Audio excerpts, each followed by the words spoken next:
गंगा नदी शांत दिखती है, लेकिन राघोपुर के लिए ये सिर्फ नदी नहीं, हर रोज की इम्तिहान रही है। यहाँ के लोग हर साल सिर्फ फसल ही नहीं, अपने सपने भी बाढ़ में बहते देखे हैं। जहाँ तक नजर दौड़ाए सिर्फ पानी और बर्बादी की निशानी ही दिखे। यूं तो यह पटना से बस कुछ किलोमीटर की दूरी पर है, लेकिन विकास से कोसों दूर। साल के 6 महीने आवागमन का एकमात्र साधन है नाव, जिस पर राघोपुर वासियों की जिंदगी ही नहीं, सपने भी सवार होकर सफर करते हैं।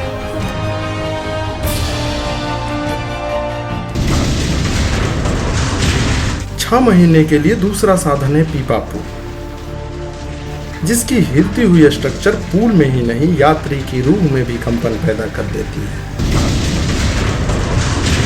अधिक लोड के कारण या रखरखाव में कमी के कारण दुर्घटनाएं अक्सर होती रहती है।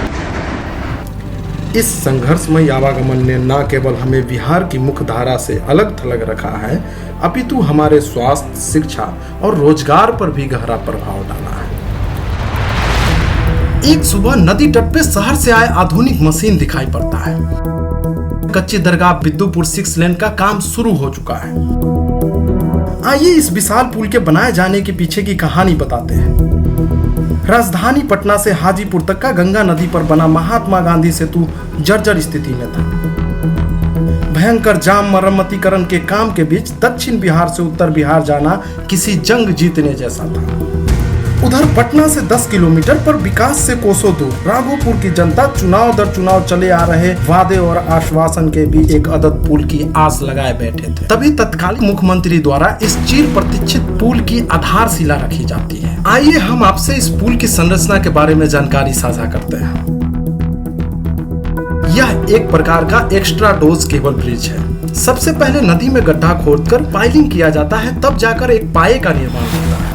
इस पुल को बनाने में प्री कास्टिंग सेगमेंट का यूज किया जाता है। इसके होल से स्टील की मोटी मोटी वायर पास कर एक सेगमेंट को दूसरे सेगमेंट से जोड़ा जाता है। ये जो 2 पिलर दिख रहे हैं, इसके बीच की दूरी को स्पान बोलते हैं। ये जो बड़ा सा स्ट्रक्चर दिख रहा है, इसे डेक बोलते हैं। इससे निकलती हुई संरचना स्पैन केबल कहलाती है। यह स्पैन केबल दक्षिण कोरिया से मंगाया गया है। यह ज्यादा एंगल से झुका होता है, जिस कारण लोड डिस्ट्रीब्यूशन में मदद करता है। स्पान का नीचे का भाग खोखला इसलिए भी होता है कि पुल पे वेट कम पड़े। एक्स्ट्रा डोज केबल ब्रिज की डिजाइन की कुछ खासियत आपको मैं बताता हूँ। इस तरह के डिजाइन में सेस्मिक वेव एब्जॉर्बिंग कैपेसिटी बहुत ज्यादा होता है। मींस यह बहुत ज्यादा भूकंप रोधी होगा। विंड लोड के लिए स्ट्रॉन्ग माना जाता है। सबसे खास बात है कि इस तरह के डिजाइन देखने में खूबसूरत लगता है और कॉस्ट इफेक्टिव भी होता है।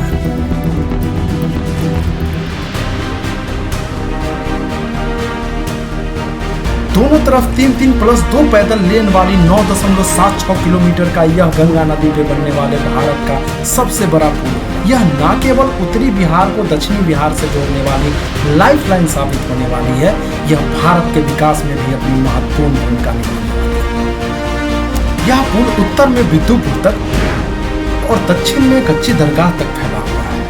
एक रैंप राघोपुर वासियों को भी मिला है और एक रैंप संबलपुर में डाला गया है। अब हम कमाने के लिए नाव से नहीं जाएंगे, इस पुल से जाएंगे। अब हमें कोई डर नहीं लगेगा। हालांकि बिद्दुपुर की तरफ काम अभी बाकी है। इस ब्रिज पे मैक्सिमम स्पीड 100 की है।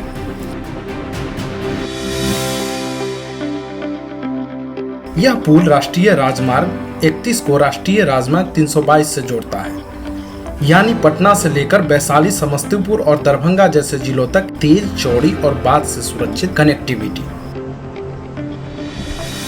अगर हम इस रैंप से उतरते हैं तो हम पहुंचते हैं NH31। जब यह पुल पूरी तरह चालू होगा तब पटना के ट्रैफिक से गांधी सेतु पर दबाव घटेगा और पूर्वांचल एक्सप्रेसवे या बक्सर भागलपुर कॉरिडोर से सीधे जुड़कर यह ब्रिज पूरे बिहार और उत्तर भारत के लिए आर्थिक विकास का एक नया गेटवे बन जाएगा। यह सिर्फ बिहार की लाइफलाइन नहीं, हजारों इंजीनियर्स और हजारों मजदूर के मेहनत से बना ऐसी वास्तविकता है जिसे हम लोग केवल सपना में सोच सकते थे।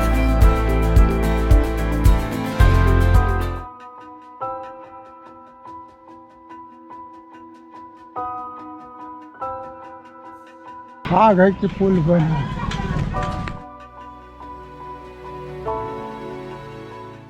Vikrant, what's your opinion about this bridge? My opinion, You know what Americans say about their roads? They don't have good roads because they are developed. They are developed because of their good roads. And I am proud that India now steps into the future. Because this bridge you can see is an engineering marvel, rising to match the magic of Japan and China. जैसा कि स्थानीय लोगों ने बताया कि जब बाढ़ आती है तो ये पुल का जो लोहा है यहाँ तक पानी आ जाता है। पुल बन जाना ही काफी नहीं, इस क्षेत्र में 20 पंचायत है और 20 पंचायत को पुल से कनेक्टिविटी चाहिए। एक ऐसा अप्रोच रोड जो बाढ़ की स्थिति में भी ना डूबे, तभी जाके राघोपुर बिहार की मुख्य धारा में शामिल हो पाएगा। हमें उम्मीद है कि यह पुल राघोपुर का इतिहास तो नहीं, भविष्य जरूर बदलेगा।